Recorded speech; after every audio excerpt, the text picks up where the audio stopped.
I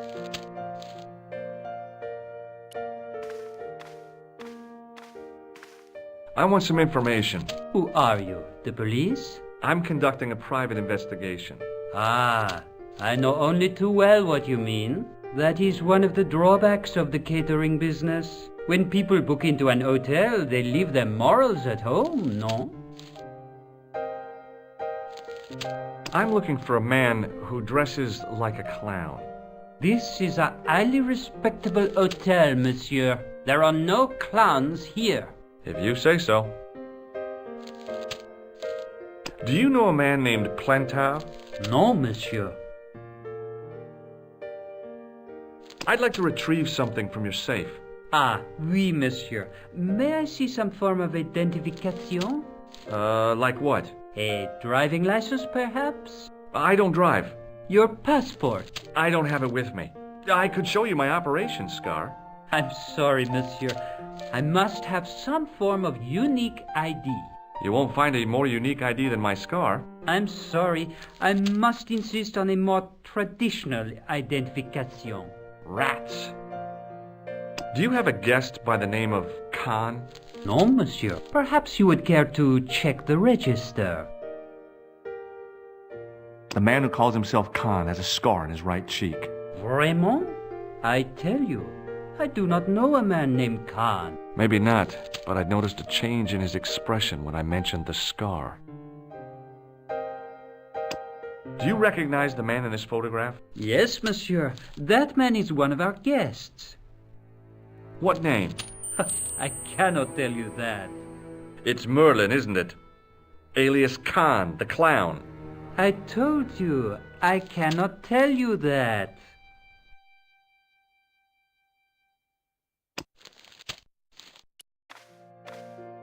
Excusez-moi, monsieur. What? You were trying to steal that key, no? No way. What now, monsieur? About the key hanging on the hook over there. Oui, monsieur. Which room is it for? Number 21. Is that room taken? No. The guests checked out this morning. I'd like to check into room 21. That is not possible. How come? You said it was vacant. It is reserved for another guest. Rats. No, monsieur. Dutch. I believe Khan, the man with the scar, is also known as Merlin, the man who has taken room 22. What of it? What do you want? Access to his room. Do you have a license, monsieur? Huh? A private investigator's license? Well, not exactly, but I can explain everything. I am sorry, but without credentials, I cannot help. I insist you give me the key to Merlin's room. I cannot do that, monsieur. This guy Merlin is a menace. So you say, monsieur. He's not only a danger to society, but to your guests as well. He has toyed with the affections of Lady Piermont. Ciel! Are there no depths to which he will not sink? Precisely. He's already killed once, twice, maybe as many as 3 times. With your help, I just might be able to stop him. But what if he finds out I have helped you? No, I cannot do it.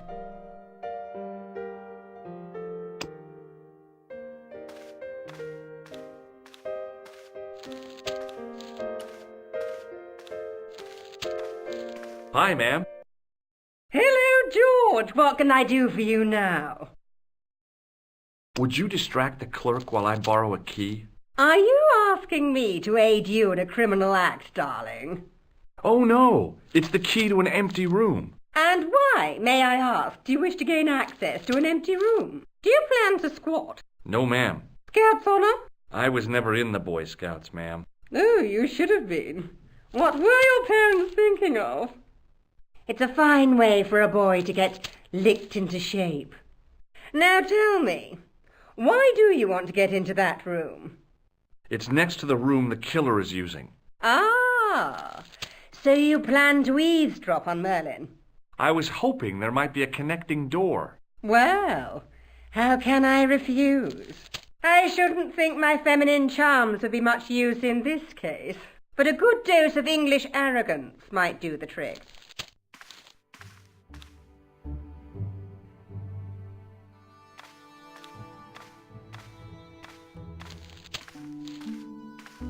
I say! You there!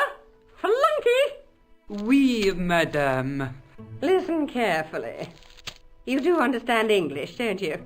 But of course, madame. Good. I wish to deposit some jewellery for safekeeping. I understand. Are you quite certain? Oh, bien sûr, madame.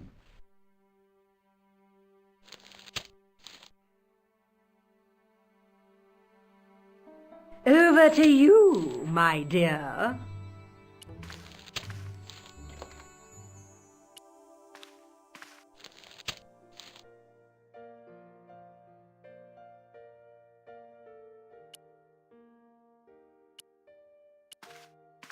Maybe it wasn't the right room, but this was the right key.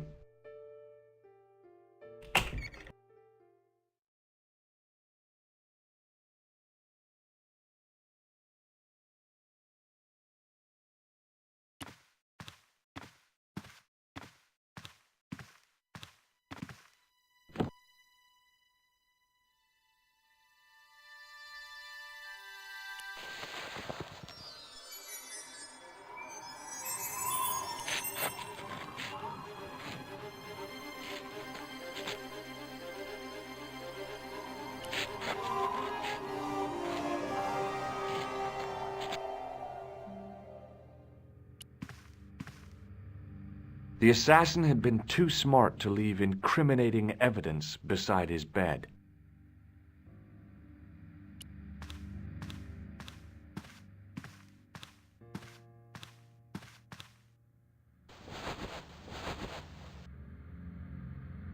The bed was freshly made, and the crisp white sheets told me nothing about the killer's habits.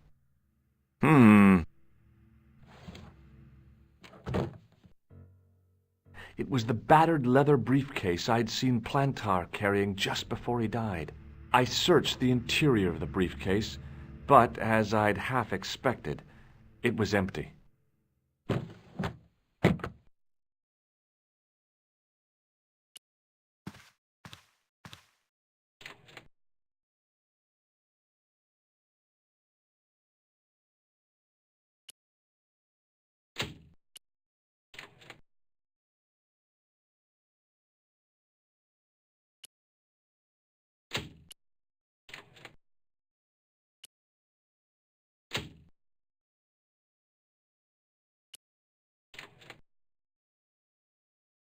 The closet was a solid, impressive piece of antique furniture. The closet was a solid, impressive piece of antique furniture.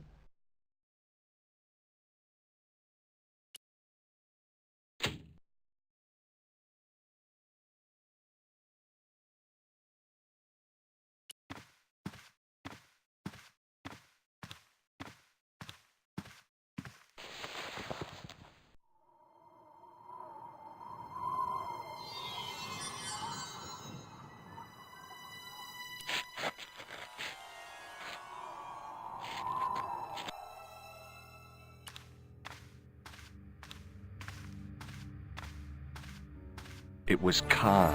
I had the kind of feeling in my stomach that would usually send me running to the bathroom.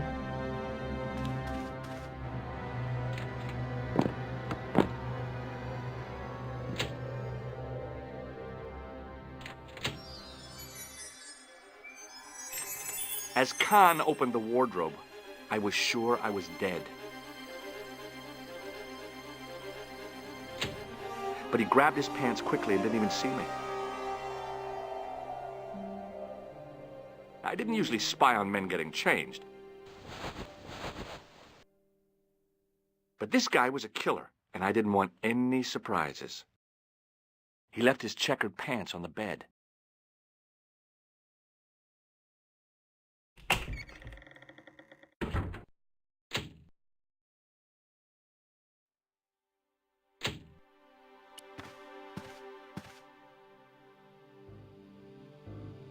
A strip along the side seam of the pants had been unpicked, then sewn back up with strong thread and a special stitch.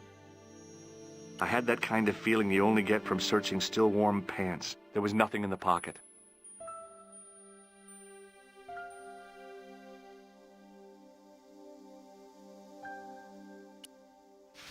I flipped the pants over. I found nothing in the pocket.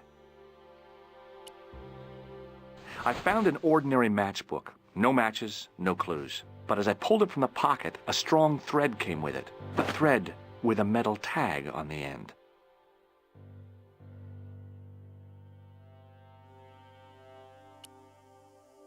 I pulled on the metal tag and the thread came out of the pants. It was like pulling out a ripcord.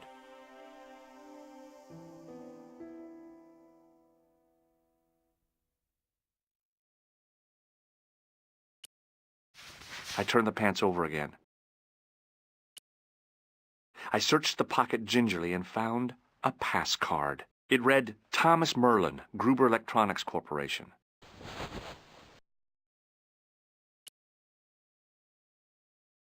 The matchbook bore a pattern of swirling color and the words, Club Alamut.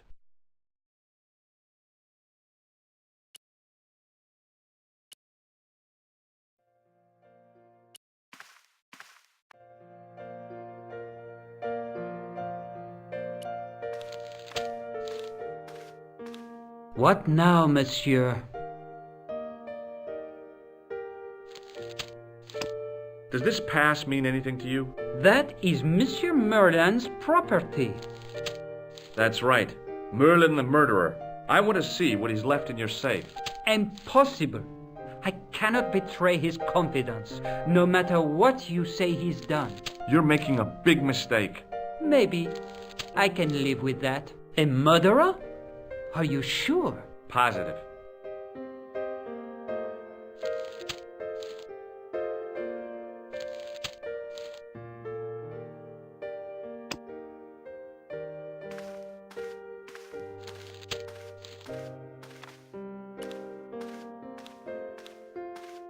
Hi, ma'am. Hello, George. What can I do for you now? I found this pass in Merlin's room. So, that deceitful little man is passing himself off as an electrician, is he? Uh-huh. This guy probably has 1,000,000 faces. I showed the pass to the clerk, hoping he'd give me Merlin's papers, but he wouldn't buy it. He's too scared. I'll give him something to be scared of. Follow me, George!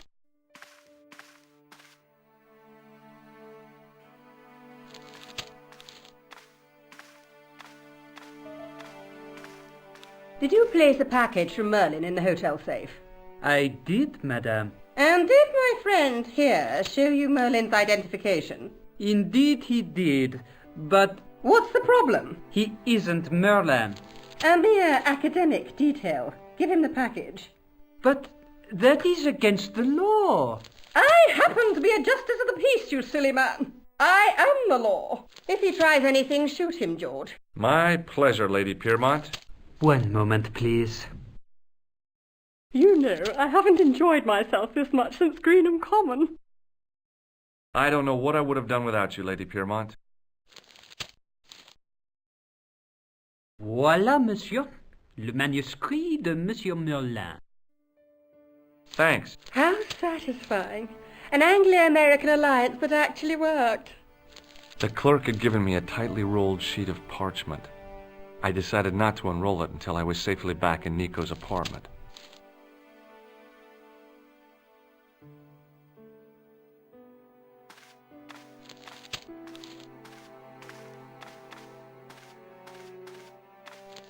I couldn't leave the hotel with the manuscript. It was probably what those thugs were looking for.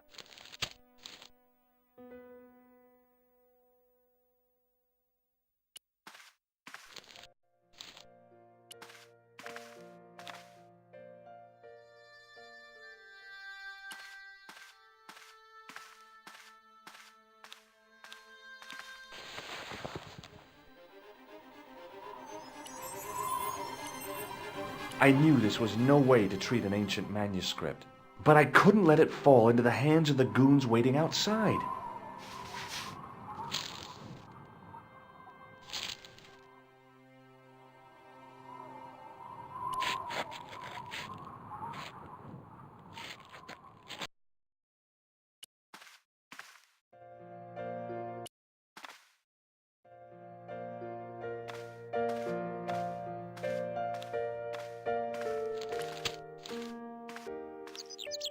Just a minute, monsieur. What's your problem? No problem, if you cooperate. What do you want? Just a routine security check. Nothing to worry yourself about.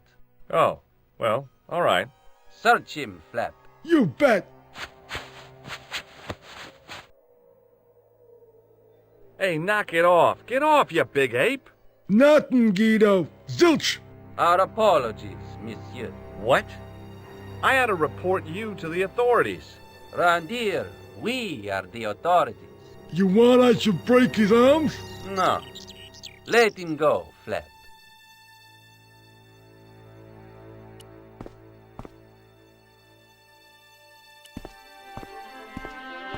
If the manuscript was what Flap and Guido were after, they were going to be disappointed.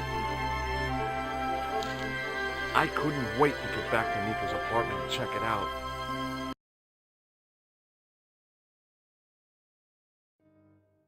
Hi, how are you? Oh, hi.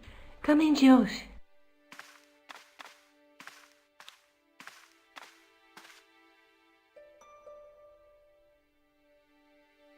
What are you doing to help trace the killer clown? Research, Josh. Yeah? You have a copy of the clown's yearbook? I have a telephone and lots of contacts. Oh, well, did you find anything useful? Not yet. I'm employing my first and most useful weapon. What's that? Patience. Oh, I've heard of that. Isn't it a substitute for decisive thinking? Do you have a boyfriend? Not anymore. There was someone. A guy in my final year, but it didn't work out. Neither did my degree. I'm sorry. I'm not. Tell me more about your family. When I was a little girl, I used to spend the winter with my grandfather and grandma. They were the best times, warm and safe in their tiny cottage. My grandfather rolled cigarettes while Grandma made hot chocolate and cakes. One day, he stopped his scrolling. He put the lid back on his tobacco jar and took me in his arms.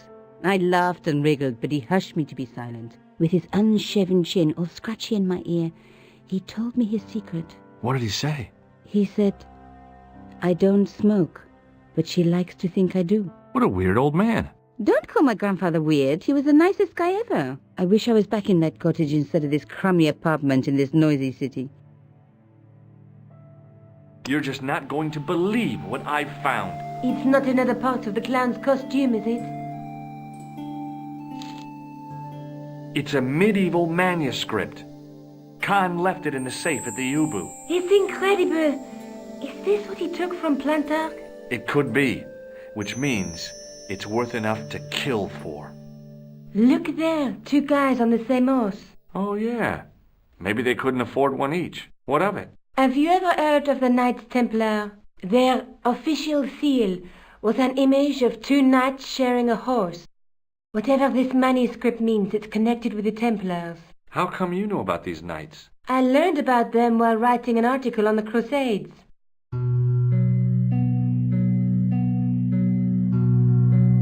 This guy, named Hughes de Payen, arrived one day at the court of King of Jerusalem. He offered to protect the Christian pilgrims from the displaced Muslim armies.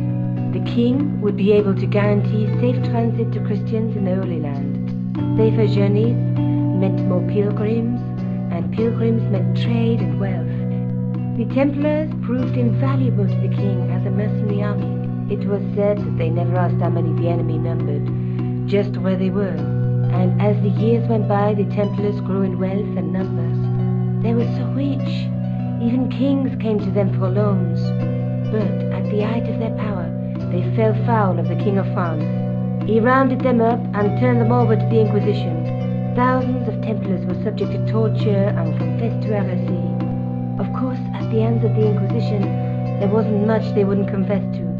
The last Grand Master Jacques de Molay was burned alive. Jeez. So the treasure is hidden, waiting to be discovered? If there ever was a treasure, it's been lost for 600 years. Anyway, we're supposed to be investigating a serial killer, not a medieval treasure trove. But maybe that's what the clown and his accomplices are after. Maybe this manuscript is the key. You'd better leave it here for safekeeping. Let's take another look at the manuscript. Look there, 2 guys on the same horse.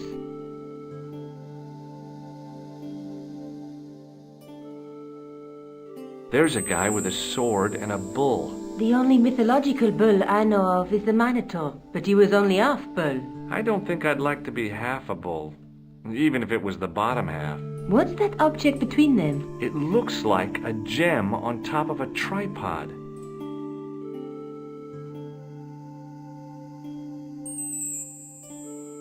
A knight with a crystal ball. Now, there's something written on the scroll beside the knight. Yes, but it's written in Latin. Per disciplinam mea lux videbis. By my teachings, you will see the light. You speak Latin?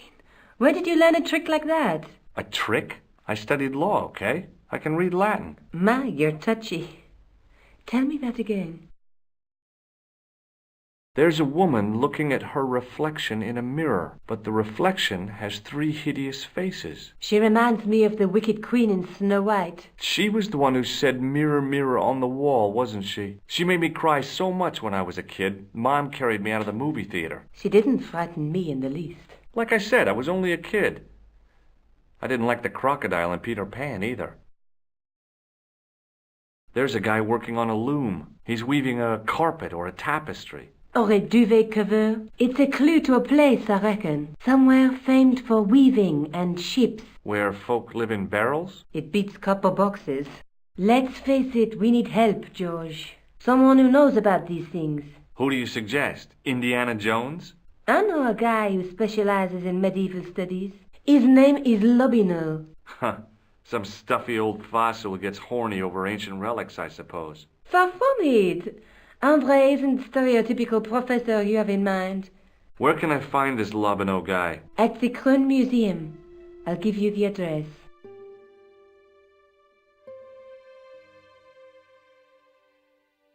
I have to go. Okay. Don't forget to look for Lobino at the Krone Museum.